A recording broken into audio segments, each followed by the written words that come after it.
Yo, we trying to beat the sweltering heat here at the Ontario Mills AMC 30, and we of course here to check out the flick.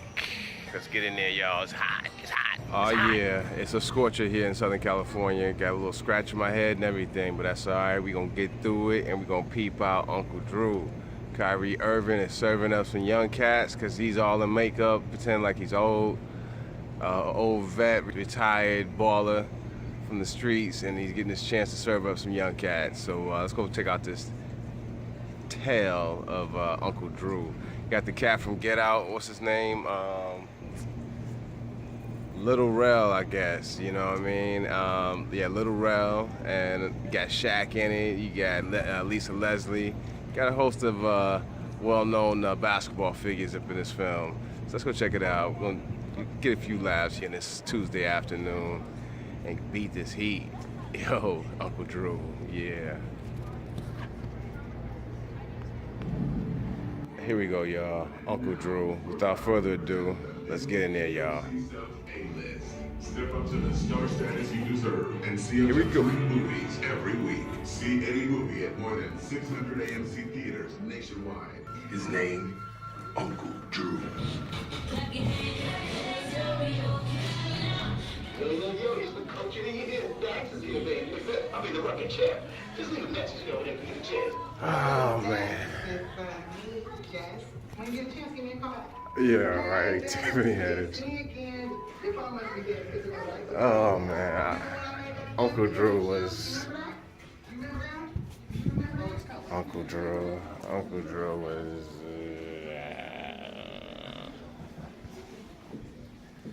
I mean, Uncle Drew was... It's just something for you to like watch and like laugh at and barely like take seriously and such, because oh man, I wanted to leave like halfway in, but it's not a movie to critically judge. You know, it's so like bare bones filmmaking that you really can't even judge it like that. You only being cruel doing so. But yeah, Uncle Drew was it was funny here and there, and it was funny seeing the old players from the '90s basically get down and do their thing. The thing is, the makeup was like really terrible to look at through the whole movie. It's like, I mean, and they made him look extra crusty and everything like that. Shaq being all super duper tall. I mean, I don't understand why Shaq wasn't in the final game. That was kind of weird. Kyrie Irving with his gray hair and everything like that being a little too. I don't know. It was just. I don't know, y'all. I don't know. It was something to watch, I guess. What would I give it?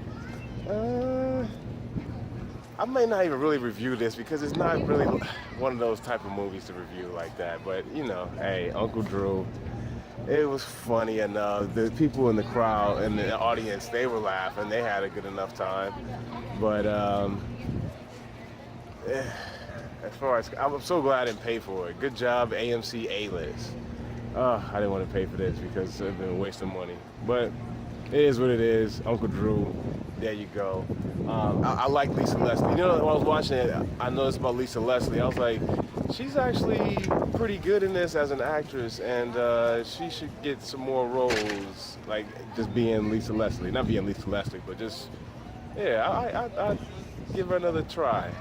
I liked her in this. I kind of like her and Chris Webber as a married couple, and I like that little dynamic they had in this movie. That was pretty cool.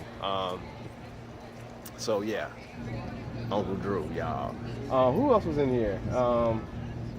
Yeah, Nate Robinson. He was cool as the quiet grandpa who, Nate Robinson was cool. Everybody was pretty cool. Mike Epps was in there for a little bit, but J.B. Smoove was actually a little bit funnier than Mike Epps in this movie.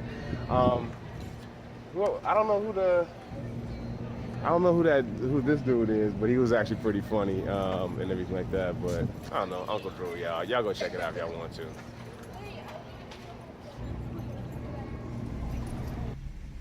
Yeah, I think the problem that I mostly had with Uncle Drew is that it had the most bare minimum of a script. I mean, I understand when you create a story, a movie, or whatever, there got to be some kind of conflict. But to like shoehorn this conflict between Uncle Drew and Big Man, which was Kyrie Irving and Shaq's character, of Uncle Drew being kind of a womanizer, and he ended up having sex or having relations with Shaq's lady, like right before an important game and such. And that conflict to affect the actual final game and the whole tournament, it was like the bare minimum of a script. It was like the very bare minimum. It was like, we gotta have a reason.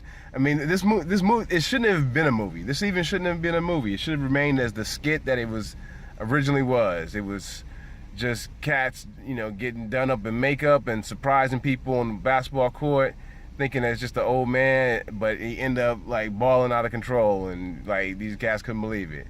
That's the origin of it. I'm sure you can go Google it and everything on YouTube and everything, but to draw it out into a story, to a movie, it's like, oh, it was so painstaking. So that's the only issue I had. It's funny enough. You chilling with a bunch of cats, drinking some beers, smoking whatever. Yeah, whatever. The only thing is that this movie should have been released in the spring during basketball season. 2 months after the season has ended and everything, it kind of makes it kind of stale. So, oh well.